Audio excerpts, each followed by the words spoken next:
오늘 우리에게 주시는 하나님의 말씀은 사도행전 20장 28절에서 38절입니다. 사도행전 20장 28절에서 38절 말씀 우리 한 절씩 교독하겠습니다.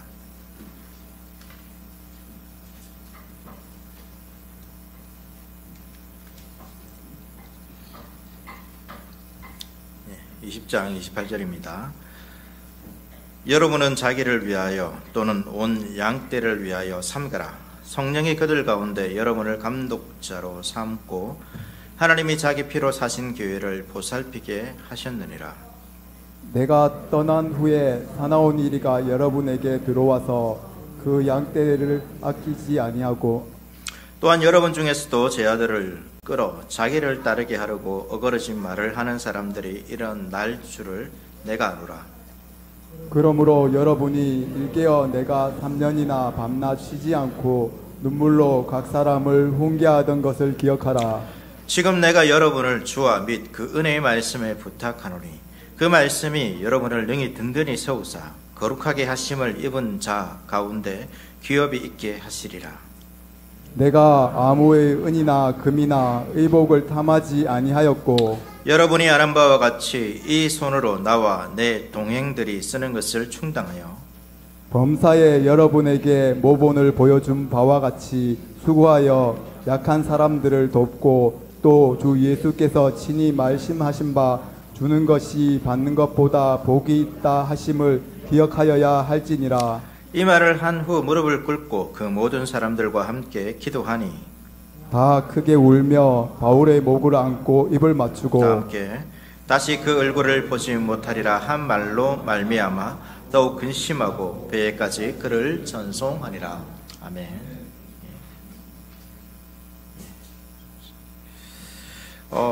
바울은 이제 총 3차에 걸친 그러한 전도 여행을 했습니다.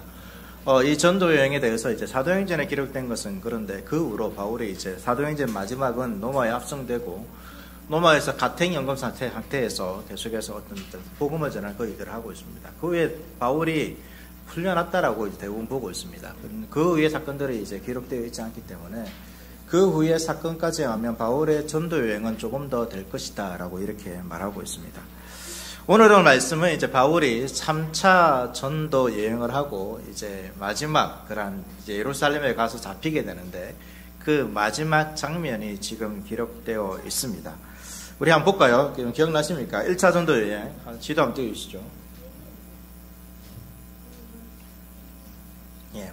출발지가 어디입니까? 안디옥입니다. 수리아 안디옥입니다. 안디옥에 두 곳이 나오는데 수리아 안디옥 출발지. 그러니까 지금 여기가 이제 밑에가 이스라엘 땅입니다. 예루살렘이 있습니다. 예루살렘이 있고 그 위 예루살렘 위에서 수리아 안디옥에서 출발해서 처음에는 구부로 이렇게 갔다가 쭉 여기 도착해서 비스디아 안디옥 더베까지 가서 다시 돌아오는 것이 1차 전도 여행이었습니다. 전도 여행이었죠. 그리고 2차 전도 여행은 이제 바울이 1차 전도 여행에 갔던 것을 다시 돌아보려고 하는 이제 이쪽 지역이죠. 이쪽 지역의 교회를 구부로뿐만 아니라 이쪽 지역에 있는 교회를 다시 돌아보기 위해서 계획을 세웠습니다. 근데 출발하기 전에 문제가 생기죠. 함께 1차 전도 여행에서 함께 했던 바나바와 서로 다투게 됩니다. 마가 요한이라는 사람 때문에 다투게 되는데 그래서 서로 갈라지게 됩니다. 각자 다른 곳으로 가는데 이 바나바는 다시 구부로로 가고요. 이제 그 2차 전도 여행 띄워주시죠. 제가 띄울까요? 넘어가지는 2차 전도 여행 띄우십시오. 그 다음 거. 예. 구부로로 가고, 이렇게 해서, 바울은 이제 육지 쪽으로 해서 이제 처음 갔던데, 더베, 비스티아, 안디옥, 이렇게 가는 것입니다. 그러고 나서 바울의 2차 전도 여행의 계획은 이제 이 아시아 지역, 이쪽이죠. 이 아시아 지역에 계속 다니면서 교회를 이제 전도하려고 했는데, 성령이 막으셨습니다. 막으셨고, 그래서 갈라디아 지역, 비두니아 지역, 본도, 이쪽에 가서 이제 또 전도하려는 성령이 막으셔가지고 이 드로아에서 환상을 보게 됩니다. 환상은 이제 마게도냐 사람이 나타나서 이 마게도냐로 와달라라는 그런 환상을 보게 되고 마게도냐로 건너가서 빌립보 지역에 첫 교회를 세우고 이 데살로니가 그리고 고린도 지역 가서 이제 교회를 세우고 이것에서 다시 이제 돌아오는 것이죠. 다시 돌아오는데 배를 타고 에베소로 잠시 들입니다. 잠시 들러서 예루살렘에서 헌금을 주고 다시 안디옥으로 가는 것입니다. 이것이 2차 전도 여행입니다. 3차 전도 여행은 비슷합니다. 바울이 갔던 길과 거의 비슷합니다. 3차 전도 여행 한번 띄우십시오. 거의 똑같죠? 예, 똑같습니다. 같은 지역입니다. 다시 이제 처음 갔던 데로 돌아보기 위해서 갔고, 이렇게 가는 길에 3차 전도 여행의 가장 핵심 지역은 에베소입니다. 에베소. 바울이 이 에베소에서 무려 3년간 밤낮 교회를 세우고 사람들을 가르치는 일들을 하게 됩니다. 가르치게 되고, 이 에베소에서 이제 나중에 보겠지만 약간 소동이 있어서, 본래 에베소에서 있을 때도 계획이 뭐냐면 다시 이 데살로니가 지역 고린도 지역에 갔다가 예루살렘으로 가는 것이 바울의 계획이었습니다. 이렇게 3차 전도 여행을 하게 되고, 오늘은 이제 이 돌아오는 것입니다. 에베소에서 사역을 하고 마게도냐를 갔다가 고린도에 가서 다시 이제 원래는 나중에 보겠지만 이렇게 배를 타고 바로 이제 이쪽으로 가려고 했습니다. 예루살렘으로 가려고 했습니다. 근데 이제 문제가 생겨서 다시 육로로 해서 되돌아가고, 에베소를 들리지 않고 여기 밀레도, 에베소 밑에 밀레도에서 에베소 장로들을 오라고 청해서 이 장로들을 만나고, 그 후에 계속해서 이제 배를 타고 예루살렘으로 이렇게 가게 되는 그 일이고, 예루살렘에서 잡혀서 바울은 이제 로마로 압송하게 되는 것입니다. 이렇게 3차 전도 여행을 다녀옵니다. 그러니까 3차 전도 여행을 바로 출발할 때는 거의 2차 전도 여행을 다녀온 얼마 되지 않아서 출발하거든요. 사도행전 18장 23절 말씀 보시면 얼마 있다가 뭐냐면 2차 전도 여행을 한 후 얼마 지나지 않았습니다. 얼마 지나서 다시 갈라디아, 부르기아, 이제 더베와 비스디, 안디옥이 있는 지역이죠. 땅을 다니면서 모든 제자들을 굳게 하기 위해서. 그래서 바울의 전도 여행은 어떻게 보면 처음 다녔던 지역을 다시 돌아보면서 굳게 하고, 2차 전도 여행에 다녀와서도 3차 전도 여행 또 처음 다녔던 교회를 굳게 하는 그 역할들을 지금 하게 되는 것입니다. 이 핵심 지역이 이제 에베소였고, 이곳에서 3년 정도 머물면서 이렇게 복음을 전하는데, 처음 3개월은 유대인에 해당해서 복음을 전했습니다. 근데 이제 우리가 계속 바울의 전도여행에서 보면서 반대하는 사람들이 있죠. 비방하는 사람들이 생겨서 바울이 유대인에 해당해서 나와서 두란노 서원, 지금 어떤지 모르겠지만 한때 우리나라에서 가장 유명했던 출판사 이름이 두란노 서원 아닙니까? 온누리교회에서 만든 두란노 서원인데요. 그 두란노 서원을 만든 것은 아니고, 원래 이제 두란노 서원이 학당 같은 곳이었습니다. 그것을 빌려서 이제 이 날마다 강론했다라고 되어 있습니다. 사도행전 19장 9절과 10절 말씀 보시면, 바울이 해당에 들어가 석 달 동안, 에베소입니다, 담대히 하나님 나라에 관하여 강론하며 권면하되, 어떤 사람들은 마음이 굳어 순종하지 않고 무리 앞에서 이 도를 비방하거늘 바울이 그들을 떠나 제 아들을 따로 세우고 두란노 서원에서 날마다 강론하리라. 2해 동안 이같이 하니 아시아에 사는 자는 유대인이나 헬라인이나 다 주의 말씀을 듣더라. 그래서 이 에베소에서의 사역을 통하여서 하나님의 말씀이, 그러니까 이 왔다 갔다 왕래가 많은 지역이기 때문에 많은 사람들이 그곳에 있는 지역뿐만 아니라 왔다 갔다 하면서 복음이 전해지게 되었고, 실제로 바울이 복음이 전해지지 않은 그 지역에는 이곳 바울이 에베소 사역할 때 듣고 온 사람들이, 이때 복음을 들은 사람이 자기 지역으로 돌아가서 교회를 세운 적도 있다라고 이렇게 말하기도 합니다. 이 에베소에 있으면서 바울이 이제 이 에베소뿐만 아니라 처음 이제 2차 전도 여행 때 갔던 마게도냐, 빌립보, 데살로니가 교회가 있는 지역, 그리고 아가야, 고린도, 아덴이 있는 지역에 거쳐서 다시 예루살렘으로 갈 계획을 하는 것입니다. 바울이 이제 이방인의 이 사도로서 바울이 했던 역할 중에서 뭐냐면, 이 유대인들이 이방인들을 쉽게 받아들이지 못했습니다. 그런데 이들과 이방인들이 같은 그리스도 안에서 한 형제라는 것을 좀 이제 보여주기 위해서, 이 이방인들이 예루살렘 교회가 힘든데 이 교회를 위해서 헌금했던 것을 이 예루살렘의 교회에 가져가는 그 일들을 했습니다. 그래서 바울이 지금 예루살렘으로 가려고 하는 계획들을 하는 것이고, 이때 예루살렘에 갔다가 로마도 꼭 가야 되겠다. 로마도 꼭 가야 되겠다. 중심지를 꼭 가야 되겠다라는 그러한 생각을 하게 됩니다. 하지만 이때쯤에 이렇게 이제 사역 중에서, 3년의 사역 중에서 이 에베소에서 소동이 하나 벌어집니다. 이 소동을 일으킨 주동자가 있는데요. 그 사람은 데메드리오라는 사람입니다. 이 사람이 직업이 소개되고 있는데 은장색, 그러니까 은장식품을 만드는 금속 세공업자입니다. 이 에베소에 이제 유명한 신전이 하나 있습니다. 하나 띄워주십시오. 사진을. 신전 사진. 예. 신전 사진을 띄워줍니다. 예. 예, 신전 사진. 예. 저 때문에 힘든 것 같습니다, 방송실이. 제가 넘기면 좋은데, 이 작동이 안 돼요. 지금은 없습니다. 무너졌는데, 이게 아데미 신전입니다. 아데미 신전인데, 뭐, 운석이 떨어진 곳에 이 신전이 세워졌다.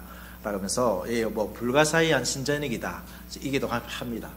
이 신전이 있었는데, 정말로 유명한 신전이었습니다. 신전이었고, 이 신전에서, 이 유명한 신전이기 때문에 사람들이 많이 찾아왔겠죠. 사람들이 제사를 드리고, 찾아오는 사람들이 이제 그 당시에는 신전이 있으면 그 신의 형상을 만들지 않습니까? 우상을 만들죠. 이 아데미 신의 이 형상을 만들어서, 팔았습니다. 이 팔아서 만드는 사람이 바로 데메드리오였습니다. 은으로 그 신상을 만들었고, 은으로 만들었기에 얼마나 가치가 있겠습니까? 비싸겠죠. 근데 사람들이 사가는 겁니다. 매우 유명한 신이고 강력한 신이기 때문에. 그리고 특별히 이 여신인데요. 풍요의 신입니다. 또 다산의 신입니다. 사진을 한번 보겠습니다. 여신의 사진. 여신의 사진을 보여주십시오. 예, 여신입니다. 이 그리스에서는 이제 아데미인데 이제 로마 신화에서는 아르테미스입니다. 이 여신이. 아르테미스인데 가슴에 뭐가 많죠? 예, 이 혹이 아니고, 예, 이 다산을 상징하는 그런 것입니다. 그래서 이것을 사람들이 사가는 것이죠. 사가입니다. 유명한 신전이기 때문에 성경 말씀 보면, 이것 때문에 이 사람이 엄청난 부를 얻었습니다. 그리고 이것이 장사가 잘 되기 때문에 이 데메드리가 혼자만 하는 것이 아니라 이것을 홍보하는 사람도 있었고 또 이것을 전문적으로 계속해서 영업하는, 팔아서 혼자만 파는 것이 아니라 그러한 사람들이 어떤 그룹들이 있겠죠. 그러한 사람들이 있었습니다. 그런데 이러한 사람이 적지 않은 수입을 얻고 있었는데 이 바울 때문에 문제가 생긴 거예요. 바울 때문에. 왜 그럴까요? 바울이 이제 이 복음을 전하면서 이런 것을 가르치는 것이죠. 사도행전 19장 26절 말씀 보시면 이 바울이 에베소뿐 아니라 거의 전 아시아를 통하여 수많은 사람을 권유하여 말하되 사람의 손으로 만든 것들은 신이 아니라 하니. 뭐라고 말하고 있습니까? 사람의 손으로 만든 것들은 신이 아니라. 앞서 보았던 그 신상은 뭡니까? 사람들이 신이다. 우리에게 풍요를 주고 다산을 주는 그러한 신이다. 유명한 신이다. 강력한 신이다. 라고 하면서 이 사람들이 영업하면서 홍보하겠죠. 그래서 팔겠죠. 그래서 수익을 얻는 것입니다. 그런데 바울은 뭐라 그럽니까? 이 에베소에 3년 동안 있으면서 사람의 손으로 만든 것은 신이 아니다 하니까 이들의 수입이 어떻게 될까요? 아마 떨어졌던 것 같습니다. 적지 않은 수입을 얻었는데 이것 때문에 부자가 되었는데 수입이 떨어지니까 사람들이 가만히 있겠습니까? 가만히 있지 못하는 거죠. 그래서 이 데메드리오는 자기와 관련된 사람들을 모아가지고 소동을 일으키는 것입니다. 막 이제 데모를 일으키는 거죠. 그래서 바울을 잡으려고 했는데 바울은 잡지 못하고 그와 관련된 다른 사람들을 잡고 바울과 관련된 사람들은 이 관리들은 바울이 이 어떤 모인 곳에 가면 안 된다라고 바울을 막아라. 이렇게 해서 이런 소동이 한바탕 일어납니다. 이 소동이 그친 후에 이제 바울이 3년 동안 에베소에서 사역을 하고 교회가 잘 세워졌겠죠. 또 매우 관계도 돈독했을 것 같습니다. 3년 동안 사역했기 때문에 이보다 오랫동안 사역한 곳이 있을까 그렇게 싶기도 합니다. 이 에베소를 떠나서 이제 바울이 계획했던 대로 마게도냐, 빌립보, 데살로니가를 거쳐서 고린도를 갔다가 그 고린도에서 다시 이제 본래는 바로 예루살렘으로 배를 타고 가려고 계획했습니다. 그런데 그때도 문제가 생깁니다. 어떤 문제냐면 유대인들이 바울을 헤아르고 음모를 꾸미는 것입니다. 바울을 잡아야 되겠다. 아니면 바울을 죽여야 되겠다. 바울을 공격해야 되겠다. 이런 음모를 세웠겠죠. 그리고 배를 타고 가게 되면 어떻게 됩니까? 그것을 피하기가 어렵습니다. 배에서 갇히게 되면 피할 길이 없죠. 바다 한가운데서 여러분 이거 어떻게 피하겠습니까? 그래서 그 음모를 알고 바울은 배를 타고 가려고 했던 계획을 취소하고 다시 돌아갑니다. 이 아덴에서 다시 쭉 올라가서 이 데살로니가 그리고 빌립보로 가서 다시 건너가서 건너가서 배를 타고 이제 이 아시아에서 배를 타고 예루살렘으로 가면서 중간에 에베소로 들리지 않습니다. 에베소에서도 한바탕 이전에 소동이 있었기 때문에 에베소에 들어가면 좀 지체될 것 같아서 바울이 지금 이제 오순절이 되기 전에 이 예루살렘에 가서 이 헌금을 전달하려고 하는 계획을 가지고 있는데 이 에베소에 들리게 되면 더 지체되고 혹시나 문제가 생기면 지체될까봐 에베소에 들리지 않고 에베소 밑에 있었던 앞서 보았던 밀레도라는 지역에 가서 그래도 에베소 교회를 그냥 두고 갈 수 없어서 그 에베소 교회 장로들을 이 밀레도로 부르는 겁니다. 한 45km 정도 떨어졌는데 이곳에 불러서 그들을 향하여서 마지막 고별 설교를 하는 것이 바로 오늘 내용입니다. 이 돌아오는 길에 이제 장로들을 만나고 장로들에게 이 교회를 부탁하는 것이죠. 왜냐하면 이 교회를 부탁하는 이유가 뭐냐면 바울이 앞으로 지금 예루살렘에 가게 되면 자신이 어떻게 될지를 조금 알고 있었습니다. 사도행전 20장 22절과 24절 말씀 보시면 에베소 장로들에게 자신이 예루살렘에 가게 되면 어떻게 될 것인지를 말해주고 있습니다. 22절과 24절에 보라 이제 나는 성령에 매여 예루살렘에 가는데 성령께서 가라고 하신 것이죠. 거기서 무슨 일을 당할는지 알지 못하노라. 대충은 알고 있습니다. 그러나 그 후에 정확하게 자신이 어떻게 될 것인지를 정확하게 알지 못하고 있습니다.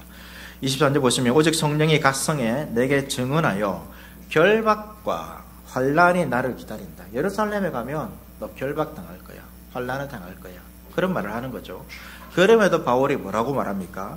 내가 달려갈 길과 주 예수께 받은 사명 곧 하나님의 은혜의 복음을 증언하는 일을 마치려 하면은 나의 생명을 조금 더 귀한 것으로 여기지 아니하노니. 나의 생명을 조금 더 귀한 것으로 여기지 않는다라는 이 표현에 바울이 무엇까지 생각하고 있습니까? 자신이 죽을 수도 있겠구나. 그 말은 뭡니까? 다시 에베소 교회 성도들을, 이 장로들을 보지 못할 수도 있겠구나라는 생각을 가지고 그러한 마음으로 에베소 교회 장로들을 청했고 그들에게 지금 하고 있는 것입니다. 그러니까 바울은 아마 자신이 죽을 것이라고 생각한 것 같아요. 실제로는 이제 역사 가운데서 풀려납니다. 풀려나서 다시 에베소로 왔다라는 그런 말도 있습니다. 어쨌든 이 순간에는 바울은 뭘 생각하고 있습니까? 자신의 죽음을 생각하고 에베소 교회를 이 장로들에게 말하고 있는 것입니다. 3년간 함께 했죠. 매일 강론했다 말하고 있습니다. 바울은. 그러니까 일주일에 한 번 강론한 것이 아니라 우리처럼 우리보다 더 열심히 사람들을 가르쳤습니다. 사람들이 매일 하는지 모르겠지만 바울은 매일 가르쳤습니다. 매일 가르쳤고 낮에는 일을 하고 밤에 가르치는 것 같아요. 아니면 낮에 좀 강론하든지 빈 시간에 강론했겠죠. 강론하고 다른 시간에 이렇게 일을 하면서 계속해서 강론했던 것 같습니다. 3년간 이들을 가르쳤고 교회를 세웠기 때문에 또 장로들이 세웠다는 것은 어느 정도 교회가 성장했다는 것입니다. 성장하고 형성 좀 이제 규모를 갖췄다는 것이죠. 이 교회를 이제 떠나면서 더 이상 만나지 못할 것이라는, 보지 못할 것이라는 그 마음에 교회를 향한 걱정스러운 마음과 아쉬운 마음에서 이 교회 장로들을 불러서 다시금 교회를 위해서 어떻게 해야 되는지, 교회 지도자이지 않습니까? 교회 지도자인 장로를 불러서 그들의 사명을 일깨워주고 또 그들이 겪게 될 어려움에 대해서 경고하고 주의를 주고 있는 것이 이 말씀입니다. 먼저 바울은 이제 이 교회 장로들을 불러서 이 장로들이, 교회 지도자들이 어떻게 무엇을 해야 하는지 말해주고 있습니다. 20장 28절 말씀입니다. 20장 28절 말씀 우리 앞에로 보고 같이 한번 읽도록 하겠습니다. 시작.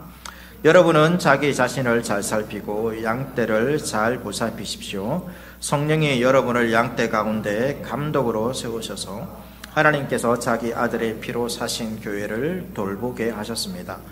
먼저 지도자들의 사명이 무엇인지 일깨워주고 있죠. 이 교회는 어떻게 세워졌습니까? 사람이 세운 곳이 아닙니다. 바울은 하나님께서 자기 아들의 피로 교회를 세웠다, 교회를 사셨다라고 말하고 있습니다. 교회의 주인은 하나님이시죠. 그리고 하나님께서 이 교회 가운데 있는 양떼들을 위하여 감독들을, 지도자들을 세웠기 때문에 이 지도자들은 먼저 자기 자신을 잘 살피고 이 양떼들을 잘 볼살펴야 되는 것이 이 지도자들이 해야 하는 것입니다. 왜 이런 말을 할까요? 교회가 어려움을 당하기 때문입니다. 이후에 바울은 바로 이어서 말해주고 있습니다. 사탄의, 자신이 떠난 이후에 이 교회가 사탄의 공격을 받게 될 것이다라고 말하고 있는 것이죠. 이 교회뿐만 아니죠. 앞서도 마찬가지였습니다. 이 교회는 언제나 이 주님께서 재림하시는 그날, 하나님께서 완성하시는 그날까지 교회와 성도들은 어떻게 보면 늘 시련 가운데, 환난 가운데, 고난 가운데, 사탄의 공격 가운데 여러분 노출되어 있는 것이죠. 사탄의 사명이 무엇일까요? 사탄의 사명은 교회를 무너뜨리는 거죠. 교회를 무너뜨린다는 것은 저와 여러분들이 하나님을 믿지 못하게 하든 떠나게 하든지 아니면 제대로 믿지 못하게 하든지 아니면 적당하게 믿게 하는 것입니다. 이 정도면 됐지 이렇게 만드는 것이 사탄이 하는 것이죠. 사탄의 사명입니다. 사탄은 그 일을 위해서 성경은 분명히 우는 사자와 같이 쉬지 않고 우리를 공격한다라고 말하고 있습니다. 그래서 교회는 늘 이 사탄의 공격 가운데, 사탄이 공격하는데 다양한 방법들이 있죠. 다양한 방법들이 있습니다. 그 다양한 방법 가운데 노출되어 있는 것입니다. 그래서 그러한 공격에서 우리는 대비해야 되고 주의해야 되고 우리 자신을 잘 살펴야 되고, 또 하나님께서는 그 일을 위해서 교회의 감독자들, 지도자를 세우셔서 그들을 통하여 또 교회를 특별히 보호하게 하셨다는 것을 보여주고 있습니다. 이 공격에 대해서 어떤 공격이 있는지 사도 바울은 20장 29절과 30절에 말하고 있습니다. 20장 29절과 30절 말씀 보시면, 내가 떠난 후에, 바울이 떠난 후죠, 사나운 이리가 여러분에게 들어와서 그 양떼를 아끼지 아니하며, 또한 여러분 중에서도 제자들을 끌어 자기를 따르게 하려고 어그러진 말을 하는 사람들이 일어날 줄을 내가 아노라. 바울이 알고 있습니다. 사탄의 공격이 있을 거라는 것을 알고 있습니다. 두 가지에 대해서 말하고 있습니다. 첫 번째 바울이 말하고 있는 것은 교회 바깥으로부터 오는 위험입니다. 공격입니다. 교회 바깥에서 바울은 뭐가 들어온다고 말하고 있습니까? 양떼를 아끼지 않는, 양떼를 공격하는 사나운 이리가 교회에 들어올 것이다라고 말하고 있습니다. 사나운 이리기 때문에, 양이기 때문에 두렵게 해서, 공격해서, 위협해서, 압제해서, 때로는 폭력을 가하든지 궁핍하게 하든지 어려움을 줘서 우리가 하나님을 믿지 못하게 하는 것이죠. 하나님을 믿는 것이 이 땅에서 더 손해이고, 이렇게 믿었다가는 내가 망할 것 같이 만드는, 내가 죽을 것 같이 만드는, 내가 많은 손해를 받게 될 것처럼 만드는 그러한 일들이 사나운 일이라는 것입니다. 우리를 두렵게 만드는 것이죠. 두렵게 만드는 것입니다. 그 두려움 때문에 하나님을 떠나게 만드는 그러한 교회 바깥에서 오는 그러한 공격들이 있다는 것입니다. 사탄은 그렇게 교회를 공격할 것입니다. 오늘날도 그렇죠. 외적인 공격들이 있습니다. 우리의 신앙에 대해서 무시하고 조롱하고 그러한 비난하는 그러한 사람들이 있습니다. 때로는 여러분들 중에서, 우리 가운데서 이 믿는 것 때문에 여러 가지 폭력과 공격을 당할 수도 있습니다. 어떤 분들은 코로나 때 그런 위협을 느꼈다라고 그렇게 하시는 분도 있습니다. 예수 믿는 것 때문에 손해보는 것이죠. 신앙을 지키는 것인데 도리어 그것이 사회의 악처럼 느껴지는 그러한 경험들을 할 수도 있습니다. 여러분, 이 사회는 교회가 어떻게 보면 별다른 영향을 끼치지 않기 때문에 아무리 그냥 놓아주지만, 교회가 세상에 마치 뭔가 안 좋은 일을 행한다라면 세상은 여지없이 교회를 공격할 것입니다. 우리가 믿는 이 신앙에 대해서 조롱할 것이고 비난할 것이고 또 폭력을 행하는 사람도 있을 수 있습니다. 그러한 위험들이 있다는 것을 우리가 기억해야 되는 것이죠. 사회적으로도 소외당할 수 있습니다. 내가 예수 믿는 것 때문에 여러분 직장에서 어떻습니까? 승진을 못할 수도 있습니다. 어떤 사업을 할 때에도 불이익을 당할 수도 있습니다. 학생들은 학교에서 친구들에게 무시를 당할 수 있고 조롱을 받을 수도 있습니다. 도리어 내가 믿는다는 것을 드러내지 않고 그들과 비슷하게 유사하게 살아가는 것이 더 나은 것처럼 보일 때도 있습니다. 그 말은 무엇입니까? 하나님 믿는 것이 나에게 손해이기 때문에 그 하나님을 거부하는 것이죠.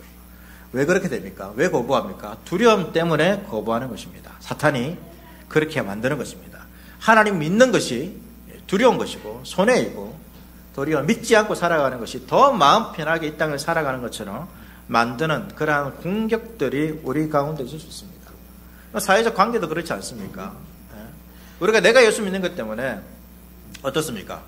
여러분 예수 믿지 않은 친구들의 모임에 때로는 참석하기 힘들 수도 있습니다.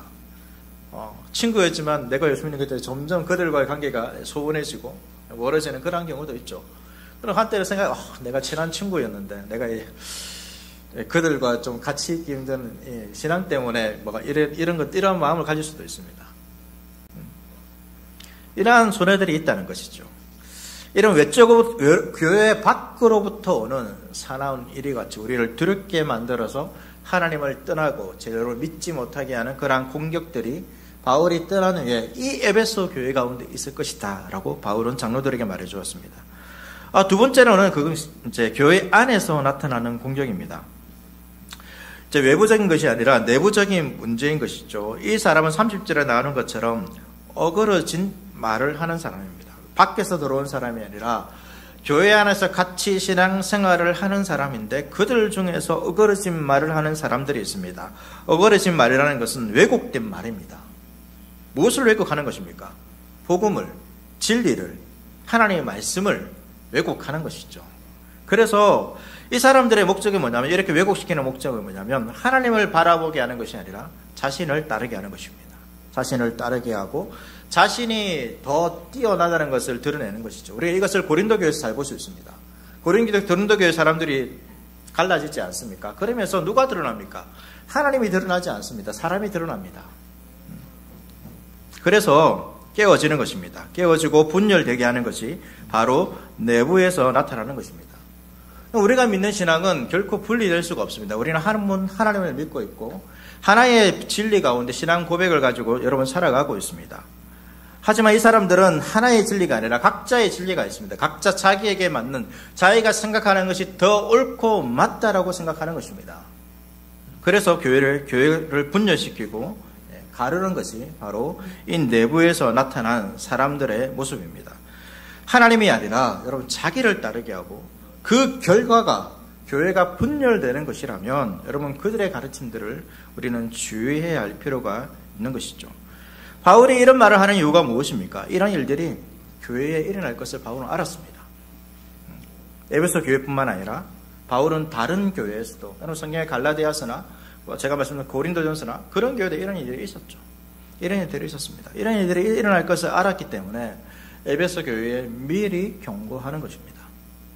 내가 떠난 후에 이런 일이 있게 될 것이다. 그것을 이상하게 생각하지 말고 그것을 잘 대비해야 하는 거죠. 미리 알려주는 것은 잘 대비해라는 것입니다. 그리고 바울은 실제로 이런 일이 일어날 것을 알고 이들을 대비시켰고 준비시켰습니다. 어떻게 준비시켰을까요?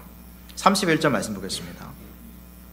31절 말씀 보시면, 그러므로 여러분이 일깨어 내가 3년이나 밤낮 쉬지 않고 눈물로 각 사람을 훈계하던 것을 기억하라 라고 말하고 있습니다. 바울은 이러한 일이 있을 것이다, 외부적으로 내부적으로 이러한 사탄의 공격이 있을 것이다 라는 것을 말한 후에, 그러므로 내가 이렇게 했다는 거죠. 그런 일이 있을 것이다 라는 것을 있을 것을 알았기 때문에 내가 3년이나 밤낮 쉬지 않고 눈물로 뭘 했습니까? 각 사람을 훈계했습니다. 이 훈계했다는 말이 무엇입니까? 말씀을 가르쳤다는 것입니다. 말씀을 가지고 권면하고 또 격려하고 또 이런 때로는 책망하기도 하고 그렇게 한 것이죠. 바울은 자신의 3년의 사역을 함축해서 이렇게 말하는 것입니다. 3년간 쉬지 않고 눈물로서 각 사람을 훈계했다. 에베소에서 실제로 더 많은 일을 했겠죠. 더 말을 했지만 바울은 3년간 말씀을 가르치고 양육했다. 왜? 이러한 사람 이래같이 내부에서 어그러진 말을 하는 사람들이 나타날 것이기 때문에 내가 그것을 너희를 그 가운데서 지키고 또 대비하고 주의하고 경고하기 위해서 바울은 그렇게 했다라고 말하고 있는 것입니다. 왜 이렇게 했을까요? 32절에 우리가 분명하게 더 구체적인 이유를 알 수 있습니다. 32절 말씀 우리 같이 읽도록 하겠습니다. 32절입니다. 시작. 지금 내가 여러분을 32절 오십니까? 죄송합니다. 같이 읽겠습니다. 지금 내가 여러분을 주와 및 그 은혜의 말씀에 부탁하노니 그 말씀이 여러분을 능히 든든히 세우사 거룩하게 하심을 입은 모든 자 가운데 그 업이 있게 하시리라. 바울이 부탁하는 것이죠. 지금 자신이 떠나게 될 것입니다. 그리고 에베소 교회가 어려움을 당하게 될 것입니다. 그러면서 자신이 없으니까 누구에게 부탁합니까? 주님께 부탁하죠. 우리가 보통 누구를 부탁할 때 어떻게 합니까? 주님께 부탁하지 않습니까? 우리 자녀들을 하나님 돌보아 주십시오. 지켜 주십시오. 뭐 여러 먼 곳에 갈 때 하나님 이들을 지켜주십시오. 주님께서 함께 동행해 주십시오. 이렇게 주님께 우리가 맡기고 부탁하지 않습니까? 이것이 일반적인 것입니다. 바울도 그렇게 하고 있죠. 주께 부탁하고 있습니다. 그런데 주만 나타나고 있는 것이 아니라 뭐라고 또 표현하고 있습니까? 그 뒤에 그 은혜의 말씀에 부탁하는 것입니다. 여러분, 주님께 부탁한다는 것은 때로는 좀 막연할 수 있습니다. 하나님께서 나와 함께 하신다. 뭔가 실체가 존재하지 않지만 그 영이신 분이 나와 함께 하신다. 뭔가 느낌적으로 우리가 하나님이 나와 함께 하시겠구나, 우리가 이렇게 생각하지 않습니까? 근데 바울은 조금 더 구체적으로 말하고 있습니다. 하나님께 부탁한다는 것이 무엇입니까? 하나님께 부탁한다는 것이 그 말씀에 부탁하는 것과 마찬가지입니다. 말씀께 부탁하는 것입니다. 이것은 서로 다른 말이 아닙니다. 주께 부탁하는 것과 여러분 말씀에 부탁하는 것은 여러분 다른 말이 아닙니다. 주님께서 우리를 부탁하시지만 그것은 막연한 신비한 형상이 아니라 하나님 말씀으로 우리를 지키고 보호하는 것임을 바울은 말해주고 있는 것입니다. 그리고 그 말씀이 그 뒤에 바로 또 이렇게 말하고 있죠. 그 은혜의 말씀에 부탁하노니, 그리고 이어서 바로 그 말씀이 어떻게 하는 것입니까? 여러분을 능히 든든히 세우사. 그럼 교회를 든든히 세우는 것이 무엇입니까? 하나님의 말씀입니다. 우리의 가정, 나의 삶을 든든히 세우는 것이 여러분 무엇일까요? 주님이시죠. 그런데 조금 더 구체적으로 하면 하나님의 말씀이 나를 든든히 세웁니다. 말씀이 든든히 세우는데 그 앞에 능히 말하고 있습니다. 충분하다는 것입니다. 하나님 말씀이 우리를 세우는 것이죠. 바울은 그것을 알았습니다. 그것을 알았기 때문에 뭐 한 것입니까? 3년 동안 밤낮 매일 하나님의 말씀을 가르친 것입니다. 자신이 떠날 것입니다. 이 교회가 어려움을 당할 것입니다. 그냥 가면 어떻게 됩니까? 어려움 가운데서 휩쓸리고 고통당하고 고난을 당하고 때로는 무너질 수도 있습니다. 그래서 바울은 이 교회를 어떻게 하면 그러한 고난과 박해 가운데서, 내부의 어려움 가운데서 이 교회가 든든히 서갈까? 우리에게 그 답을 제시해 주는 것이죠. 무엇입니까? 말씀이라는 것입니다. 교회가 세워지는 길에 말씀이라는 것입니다. 바울이 떠나고 없습니다. 그럼에도 바울은 어디에 부탁하고 있습니까? 교회가 안전하고 지켜지고 보호되는 것에 어디에 있다라고 말해주고 있습니까? 말씀 가운데 있는 것입니다. 말씀에 부탁하고, 바울이 3년 동안 열심히 훈계하면서 가르쳤던 그 말씀 가운데 에베소 교회가 서 있으면, 에베소 교회는 그러한 어려움들이 오고 박해가 있고 고난이 있다 하더라도 교회가 능히 든든히 서갈 수 있다는 것을 알려주는 것입니다. 바울은 교회의 지도자를 불러서 그것을 지금 일깨워주고 있습니다. 내가 떠날 것이고 고난을 당할 것입니다. 그 문제를 어떻게 해결할 것이냐? 우리는 보통 어떻게 해결합니까? 그냥 문제 하나하나에 대처하기도 합니다. 그러나 바울은 더 중요한 것을 교회의 지도자들에게 일깨워주는 것이죠. 말씀이, 내가 너희를 가르쳤던 그 말씀이 너희를 붙든다라면 너희는 그 어려움들을 이기게 될 것이다 라는 것을 바울은 말해주고 있는 것입니다. 그것을 잘 알았기에 바울은 3년간 열심히 말씀을 가르치고 권면한 것입니다. 무엇이 사탄으로부터 교회를, 나의 삶을 지키고 있습니까?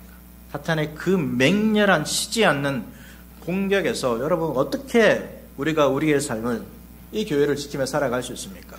세상으로부터 오는 두려움과 허무함과 절망과 때로는 궁핍함과 그 고통 가운데서, 압제 가운데서 어떻게 우리가 우리의 신앙을 지키며 살아갈 수 있습니까? 우리가 의지가 강하면 됩니까? 내가 그들보다 강한 세상적인 힘을 가지면 되는 것입니까? 그렇지 않다는 것입니다. 하나님의 말씀에 붙들리면 된다는 것입니다. 어떤 분들은 이렇게 생각합니다. 바울같이 위대한 훌륭한 사람이 교회 가운데 있으면 교회는 든든하게 서갈 것이다. 이렇게 생각할 수도 있습니다. 사람을 생각하는 것이죠. 이것이 세상적인 방법 아닙니까? 세상은 그렇잖아요. 어떤 회사가 잘 안 될 때, 어떤 보면 CEO 한번 바뀌었는데 회사가 막 갑자기 다 바뀌는 경우가 있어요. 그래서 사람의 능력이 대단하구나 이런 생각을 합니다. 교회도 그렇지 않습니까? 교회도 어떻게 하면 됩니까? 목사와 장로를 다 바꾸면 되겠구나. 문제가 생기면. 저분들 때문에 안 되는 거야. 그러면 교회가 될까요? 예. 여러분, 그것이 100% 아닌 것은 아니지만 중요한 것은 여러분, 바울 때문이 아니라 왜 교회가 든든히 서갈 수 있는 것입니까? 바울이 가르친 그 말씀 때문에 교회가 든든히 서나가는 것이죠. 바울이 아무리 대단한 인물이고 능력을 갖춘 자 하더라도 여러분, 바울이 하나님 말씀을 의지하지 않고 말씀을 가르치지 않고 말씀의 교회를 부탁하지 않고 단순히 인간적인 방법으로 교회를 성장시키고 그렇게 세워나갔다라면 여러분, 그 교회는 성장하지 않는 것입니다. 든든히 서갈 수 없는 것입니다. 사람이 아니라 무엇입니까? 바울이 가르친 그 말씀, 복음이 교회를 세우는 것이죠. 그래서 교회 가운데 뭐가 있어야 됩니까? 말씀이 있어야 되고 복음이 있어야 되는 것입니다. 저와 여러분의 인생도 마찬가지입니다. 말씀이 있어야 되고 복음이 있어야 되는 것입니다. 인생의 문제가 무엇입니까? 우리는 계속해서 말합니다. 나의 능력의 부족함, 내가 뭔가 다른 사람보다 뛰어난 것이 없기 때문에, 나의 환경이 어렵기 때문에, 내가 살아왔던 이 인생이 너무나도 힘들기 때문에, 내가 극복할 수 없는 것이 있기 때문에 나의 인생에 문제가 있다라고 말합니다. 이 세상이 말하는 거고, 사탄이 우리를 두렵게 만드는 이런 주요한 내용들 아닙니까? 힘들고 어려우신 분들 내용 보면, 여러분, 내가 주님을 좀 제대로 못 믿어서 내가 어려움을 겪고 있습니다. 이런 분들은 별로 없어요. 내 삶이 좀 궁핍하고요. 문제가 해결되지 않고, 내 생각대로 되지 않아서 힘들어요. 이런 얘기 합니다. 사탄은 그것을 가지고 우리를 두렵게 하는 것이죠. 그런데 교회는 그렇지 않다는 거죠. 성도는 그렇지 않다는 것입니다. 그렇다 하더라도 교회가 말씀 위에 세워지고 복음 위에 세워진다면 교회는 능히 든든히 서갈 수 있다라고 말해주고 있는 것입니다. 바울은 그것을 알았습니다. 자기가 떠나갑니다. 이제 잡힐 것입니다. 바울은 마지막에 보니까 더 이상 보지 못할 것이다. 내가 죽겠구나라는 그런 생각을 가지고 마지막 유언 같은 말을 하고 있습니다. 뭘 하고 있습니까? 말씀에 부탁하고 있는 것이죠. 다른 말로는 말씀에 교회가 붙들리기를 원하고 있는 것입니다. 너희가 말씀에 붙들려 있다라면, 너희 인생 가운데 말씀이 있고 복음이 있다라면, 너희가 들었던 그 말씀을 붙들고 살아가기를 애쓰고 우리 가운데 오신 성령을 의지하여 살아간다라면 너희는 내가 없더라도 능히 든든히 서가게 될 것이다 라고 바울은 유언과 같은 말을 교회 지도자들에게, 에베소 교회에게 해주고 있는 것입니다. 그것이 오늘날 교회에게 해주는 말이기도 하는 것입니다. 여러분, 말씀이 왜 말씀에 부탁하십니까? 말씀이 주님이십니다. 주님은 여러분 그 말씀보다 크시죠. 그런데 우리가 그 주님을 알 수 있는 길은 말씀에 계시된 그 주님밖에 없습니다. 그래서 말씀 그 자체가 주님입니다. 말씀이 어떡한다는 것이 결국은 주님께 어떡하는 것과 동일한 것입니다. 더 구체적이고 더 분명한 것입니다. 우리가 어떻게 해야 되는지 알게 되는 것입니다. 여러분, 어떻게 하면 됩니까? 이 말씀이 우리를 능히 든든히 세우기 때문에 어떻게 하면 됩니까? 바울이 한 대로 하면 됩니다. 교회 지도자들은 열심히 말씀을 가르치고, 성도들은 어떻게 해야 됩니까? 말씀을 배우시면 됩니다. 말씀을 배울 뿐만 아니라 어려움이 있을 때 이 말씀에 여러분의 인생을 의탁하십시오. 말씀에 여러분의 삶을, 여러분의 가족을, 교회를 부탁하십시오. 하나님, 나의 힘으로 안 됩니다. 저의 힘으로 안 됩니다. 우리 두 분의 장로님의 힘으로 안 됩니다. 중직자들의 힘이 안 됩니다. 교회의 믿음이 뛰어난 분, 그냥 그 사람의 능력으로 안 됩니다. 주님께 부탁하는 것입니다. 주의 말씀이 그들을 붙잡아 주시고 그 주의 말씀이 그들에게 들려지게 해주십시오라고 하는 것입니다. 여러분, 우리의 자녀들이 어떻게 하나님을 알고 믿게 할 수 있습니까? 여러분이 이 자녀들을 잘 설득해가지고 할 수 있습니까? 우리가 그렇게 가르치긴 가르쳐야죠. 그렇지만 어떤 마음으로 가르쳐야 됩니까? 하나님, 내가 가르치는 이 예배 시간에 들려지는 이 말씀에 나의 자녀들을 부탁합니다. 말씀이 이 자녀들을 붙잡으시고 이 자녀들을 능히 든든히 세워 주십시오. 부탁하면서 기도하는 것이죠. 유아세례는 그런 것입니다. 유아세례는 부모가 잘 가르쳐가지고 예수 믿게 하는 것이 유아세례가 아니라 내가 믿었던 그 하나님께 이 자녀를 의탁하면서 가르치는 것이죠. 부탁하는 것입니다. 어디에? 말씀에 부탁하는 것입니다. 이 말씀을 부탁할 때에 교회가 우리의 삶이 든든히 서 갈 수 있다는 것을 여러분 기억하십시오. 사랑하는 교회 성도 여러분, 열심히 말씀을 읽으십시오. 예배 시간에 열심히 집중해서 말씀을 들으십시오. 그리고 단순히 듣는 것이 아니라 그 말씀에 여러분의 삶을 의탁하십시오. 맡기십시오. 그러면 주님께서 여러분의 삶들을 인도해 주실 것입니다. 바울은 이렇게 말하고 있습니다. 그 말씀이 여러분을 능히 든든히 세우사, 그 후에 또 말씀이 있죠. 거룩하심을 입은 모든 자 가운데 뭐하고 있습니까? 기업이 있게 하시리라. 기업이. 약속의 말씀을 주고 있는 것입니다. 소망이 있는 것입니다. 오늘 많은 사람들이 자신의 앞날에 대해서 불안해합니다. 청년들은 앞날이 불안해서 결혼도 안 하고 자녀도 낳지 않습니다. 그냥 지금의 인생을 즐기며 살아가는 것이 더 낫다라고 판단하고 청년들이 살아가고 있습니다. 왜 그렇습니까? 소망이 없기 때문입니다. 뭔가 가져야 되는데 그것이 이루어질 거라는 확신이 없기 때문에 그들이 지금만 즐기며 살아가는 것이죠. 그런데 우리에게는 어떻습니까? 말씀을 의탁하며 살아가는 자들에게는 소망이 있습니다. 흔들리지 않는, 변하지 않는 소망이 있습니다. 하나님께서 우리에게 기업이 있게 하실 것입니다. 우리에게 주시는 것이 있다는 것이죠.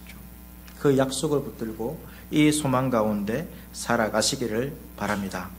교회를 세우는 것이 무엇입니까? 말씀입니다. 여러분의 삶, 여러분의 가정, 우리의 자녀들을 세우는 것이 무엇입니까? 말씀입니다. 말씀에 우리 하늘교회를 의탁하고 여러분의 가정들을 의탁하고 여러분의 자녀들을 부탁하며 그 말씀 위에 능히 든든히 세워지는 저와 여러분의 삶 될 수 있기를 축복합니다.